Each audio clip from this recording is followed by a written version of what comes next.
What's the story, Morning Glory? What's the word? Hummingbird. Thank you so much for clicking on my channel and for joining me for this review of Unexpected. Season 5, Episode 12, Giving Birth Was Supposed to Be a Happy Thing. Now, that's a very long title for basically a very nothing kind of episode. So let's start off with Emerson and Mason. So Emerson has decided that she is going to be living with Mason. She doesn't want to go back home to her parents' house. Erica says in her confessional that Mason's home is not equipped to take care of Emerson or the baby. They don't have enough room at Mason's house. They don't have a bed set up for Emerson and the baby, etc. So Emerson's original plan was to stay at Mason's house until cooler heads prevailed between her and her mom. But when Erica said that she wouldn't let Mason back into her home for any reason at all, not even to visit the baby, that's when Emerson decided that she was going to stay with Mason indefinitely.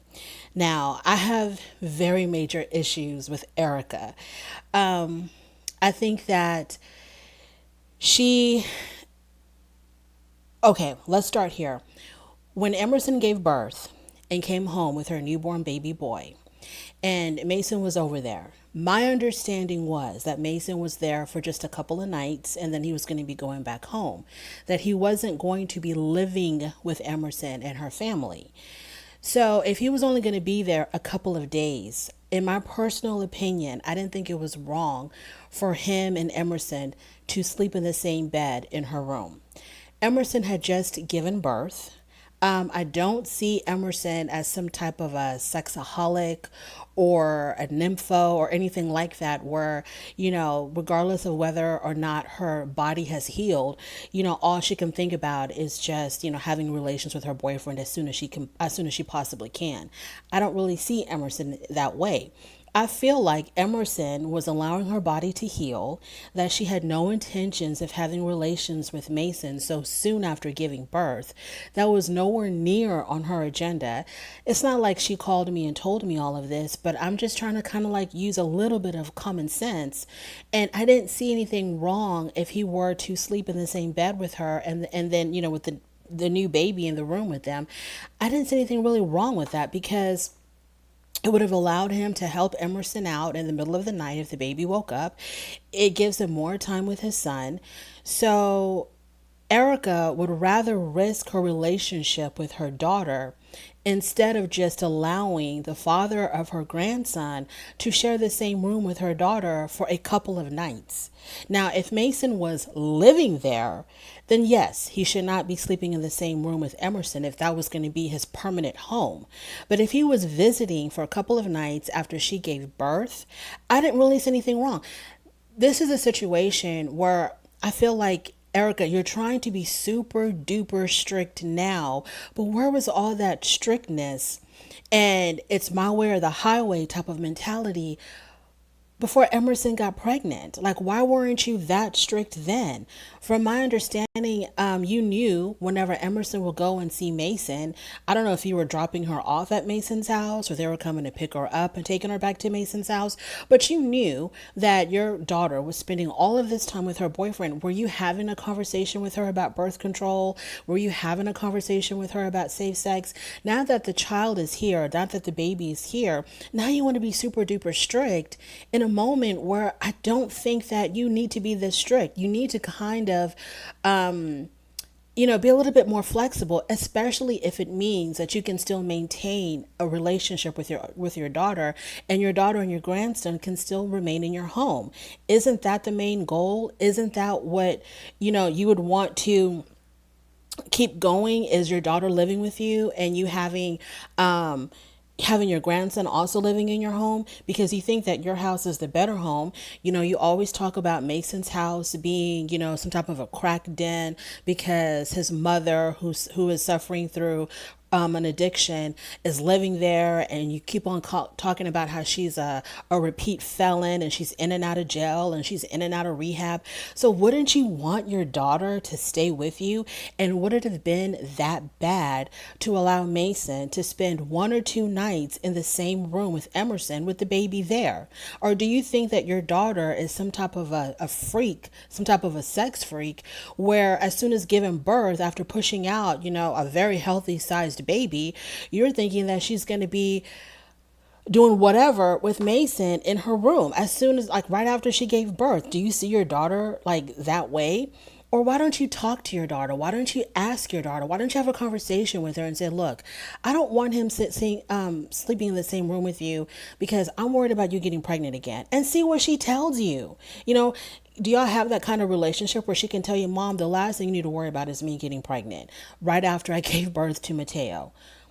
So you've lost your daughter. She's living in an environment that you're not approving of, and you can't see your grandson as much as you would like to. You're and then she kept on talking about how, she's just so worried about Emerson living over there in that home, with those people. Oh, she was just so. If you were this worried about it, then why didn't you have a conversation with Emerson and really sit down and talk to her and say, this is what I'm afraid of, Emerson. I'm afraid that you're going to get pregnant again if you and him are sleeping in the same bed. That's what I'm really worried about. And see what she says. And she might tell you, Mom, I'm not going to get pregnant again. In fact, I'm on birth control. I've already scheduled, to go see my doctor again and get the shot or do whatever. It just seems like you don't want to talk to anybody. You just want to lay down the law and you just want everybody to fall in line with what you want done. And it's not going to be like that, Erica. I really hate to break it to you, but it's not going to be like that. Your daughter is 18. She's really feeling herself right now. And she thinks that she can make her own decisions and do whatever the hell she wants to do, and pay absolutely no mind to what you have to say. So those days of like, you're going to do what I say and there's not going to be any discussion about it, those days are over because she's 18 years old and she feels like she can make the decision now for herself and her son. Excuse me, and her son. So it's really sad that, right after your daughter gave birth, you're not going to be able to be there to help her, to kind of like, basically give her advice on being a new mom, teaching her about taking care of newborn babies because, you've had plenty yourself. The whole cuteness of you and your daughter both having babies around the same time, all of that is gone. So this is the bed that you made, Erica. Now you're going to have to lay in it. I can only hope that Emerson and Erica can mend their relationship and that hopefully Emerson will be able to, I don't know what's best for Emerson and Mateo. On the one hand, it's good for her to be with Mason because they need to raise this child together and figure it out. They're still in it together in a relationship. So maybe this will get the ball rolling for them to get jobs. I think Mason is already working, but I'm not sure. Maybe this will get the ball rolling for them to get jobs, get their own place, be more independent. I have no idea, but I do hope that Emerson and her mom do mend their relationship because it's extremely awkward to be estranged from your own parent, especially during a time in your life when you would really need your parents' help and your parents' advice. So hopefully they can patch that up. But I'm just like, Erica, you were just a little bit too rigid. You should have bent the rules just a little bit, to allow the special circumstances that was going on. Your daughter just gave birth. It's not like this is just a regular schmegular boyfriend-girlfriend relationship with no baby involved, or, her trying to have her boyfriend come live with her and telling you that Mason's going to come live with us and he's going to sleep in my room every single night. No, that would not be appropriate if he was living with y'all, but he's not. He was just visiting y'all and it was just for a couple of nights. That's my understanding. And also, if you were going to kick Mason out because you caught him in Emerson's room, why can't he come by and see his son? I mean, like, why did you have to go so overboard with, not only are you leaving my house tonight, but you're not going to ever come into my house again. So you're making it harder for him and Emerson to spend time with their child together because they can't do it at your house. So where would it have to be, Erica? Would it have to be at that other home that you so despise, Mason's home, that you feel like is just absolutely, not it's like uninhabitable for your daughter and your grandson? Where do you think he's going to see his child if not at your home? At least if he's in your home, you can kind of keep an eye on everybody. But you even disallowed him from coming into your home to visit his own son. So where do you think they're going to meet up at? it just doesn't make any sense. Like, she gets so angry and she makes these decisions out of pure emotion, and she doesn't have the time, or she doesn't take the time to kind of think things through and look at the bigger picture and look at the end results, the ultimate end result. Now, you do want to maintain a relationship with your daughter, and you do want to be a part of your grandson's life consistently. So kind of act accordingly instead of just, flying off the handle and dishing out these commands and these demands and laying down the law and acting like, oh, you're not going to get over me because this is how, what I want is how it's going to go and how it's going to be. You can't be like that all the time, Erica. You kind of need to relax a little bit. But we'll see what happens if Emerson is. I mean, Emerson might absolutely hate it over there, and was gonna want to. She's gonna want to come running back home.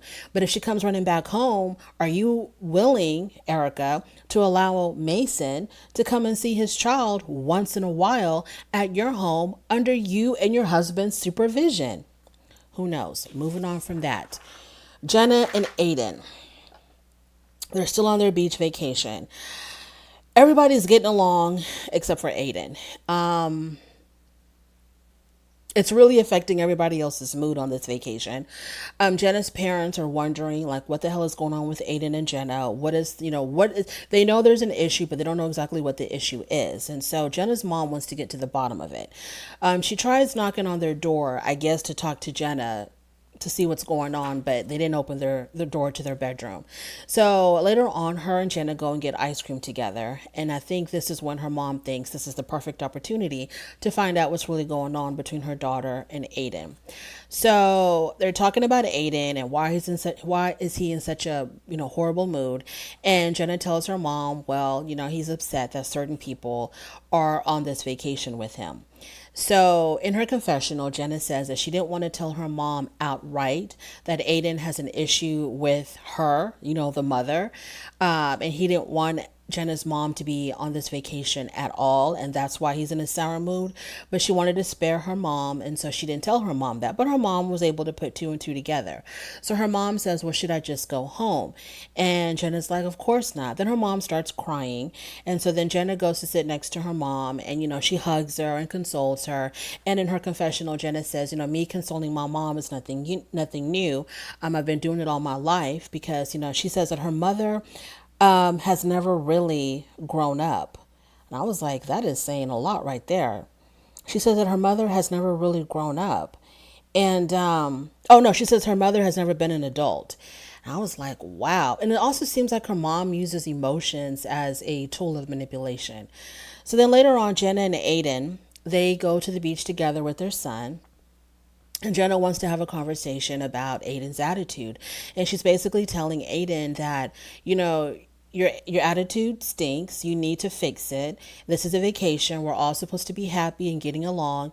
And even if you don't approve of my mom being here, at least try to improve your attitude for me.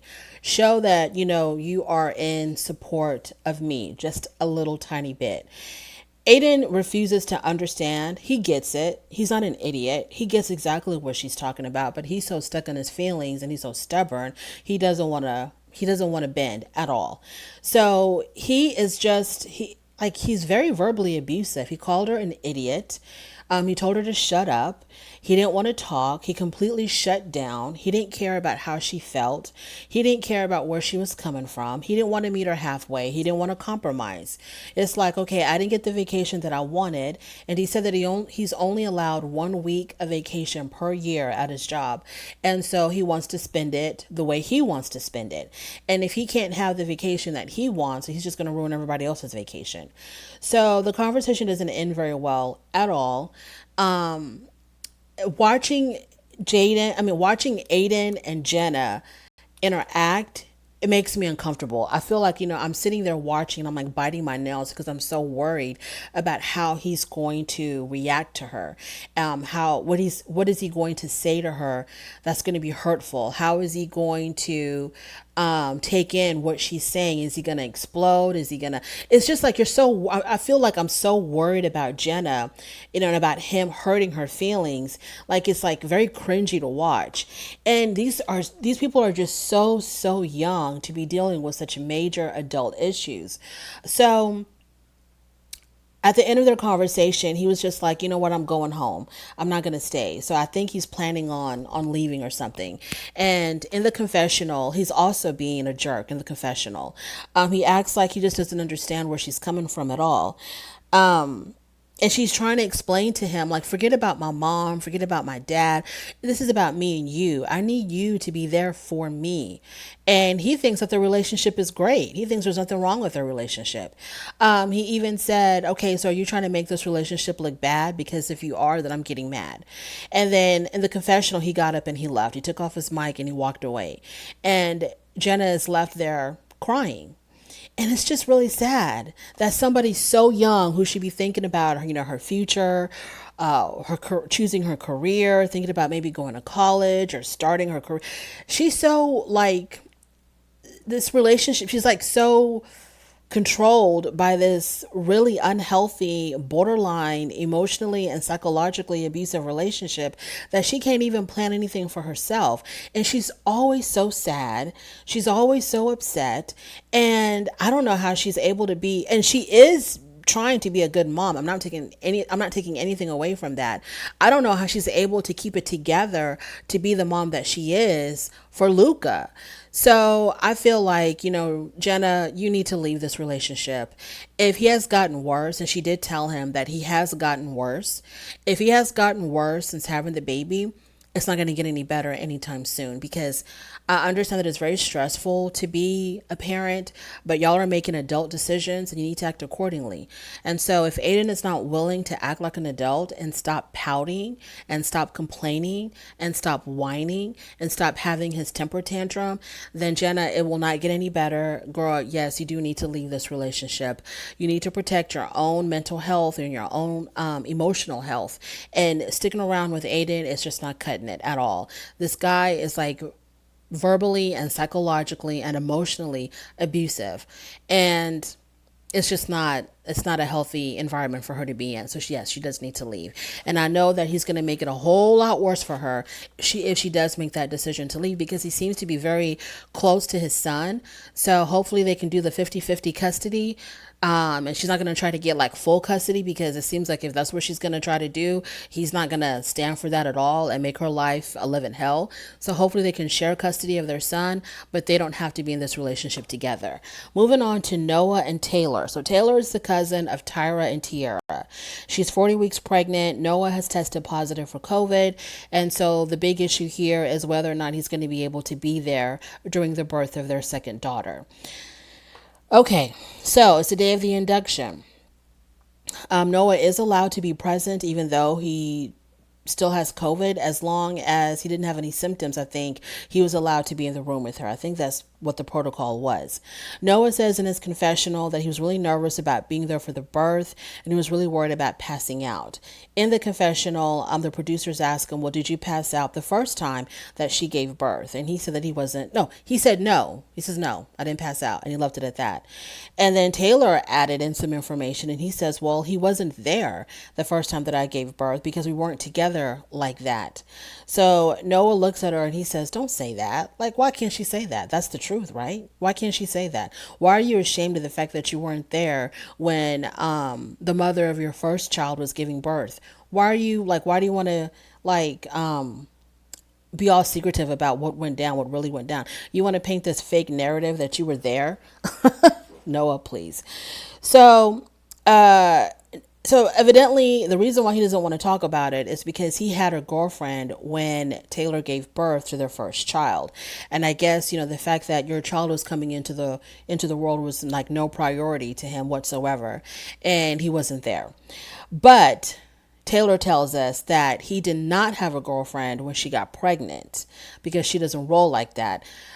He got the girlfriend at the time that she gave birth. He was in another relationship. So Taylor herself ends up testing positive for COVID, and that's where their segment ended. I'm not sure why I'm watching Taylor and Noah on my television screen. I have no interest in Taylor and Noah.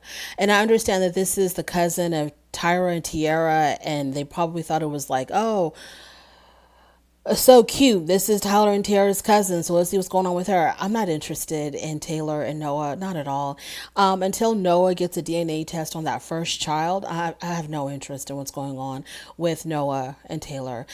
He was not, there were, I don't know what was going on between Taylor and Noah when she conceived that first child. They weren't together, they were together, they weren't together, who knows? I'm like, how can you, anyways, I don't know what's going on with these people, but I'm not interested in Noah and Taylor. But, good luck to her giving birth, and hopefully her COVID doesn't affect anything.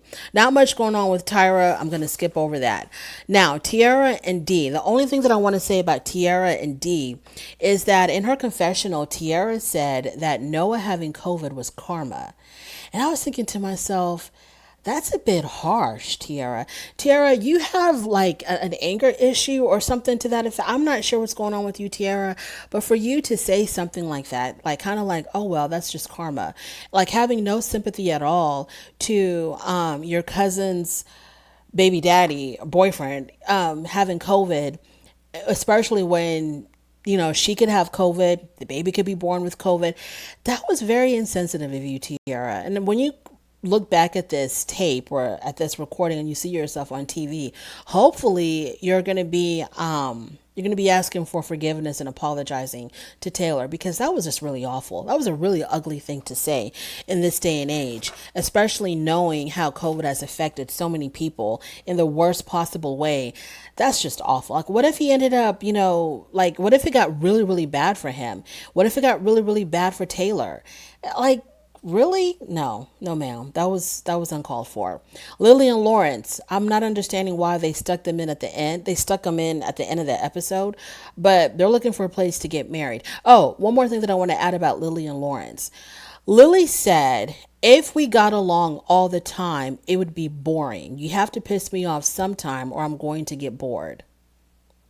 Lily, I was rolling with you for a good minute. I really had no issues with you, Lily, until you said that. That is the most asinine thing that I've ever heard anyone say. Of course, there's going to be ups and downs and arguments and whatever in relationships, but no one is striving for that. That's not something that we strive for in our relationships, is to have discord and arguments and to piss each other off. That's not a goal of relationships. So you're not happy unless y'all are screaming at each other and cussing each other out in front of your children. That's the only time that you find any type of happiness in your relationship. Otherwise, if it was a decent, civil, loving, caring relationship where y'all learned how to communicate better, to where if there was a disagreement, it doesn't have to turn into an argument, you wouldn't be happy with that. You like all of the yelling, you like the cussing out, you like hurting each other's feelings and hitting below the belt. That's the kind of relationship that you deem as healthy, Lily? Really? I wonder why you feel that way. Is that the kind of home that you grew up in? And that's why you think that that's a healthy relationship, because that's the example that was set for you? Do tell.